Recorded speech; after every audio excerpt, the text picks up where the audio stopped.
আচ্ছা, তোমরা কখনো চিংড়ি পোড়া খেয়েছো? আজ এই ভিডিওতে তোমাদের চিংড়ি পোড়া রেসিপিটাই শেয়ার করছি। এবার যখন দিদির বাড়ি এসেছিলাম, দিদি আর দিদির শাশুড়ি মা দুজনে মিলেই আমাদের জন্য এই রেসিপিটা তৈরি করেছিলেন। তো প্রথমেই যা যা সরঞ্জাম লাগবে সেগুলো বলি।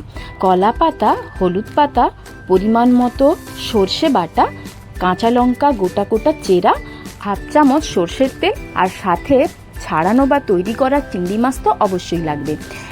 এরপর যেভাবে আমি ভিডিওতে একের পর এক প্রথমে হলুদ পাতা রেখে এবং তার উপরে চিংড়ি মাছগুলো দিয়ে এবং সমস্ত মশলা এবং কাঁচা লঙ্কা চেরা ভালো করে মিক্স করে নিয়ে একে একে র্যাপ করে নিলাম, ঠিক সেভাবেই র্যাপ করে নিতে হবে। এবং লাস্টে বড় একটা কলা পাতা রেখে তার উপরে দড়ি দিয়ে, দড়ি মানে কলা পাতার যে শিরা থাকে সেই শিরাগুলোকে কেটেই বাঁধতে হবে। এরপর রুটির সেকনির ওপরে ভালো করে রেখে গ্যাসের মধ্যে পুড়িয়ে নিতে হবে। দেখো, রেডি হয়ে গেছে আমাদের চিংড়ি পোড়া এবং খেতে তো দারুণ হয়েছে।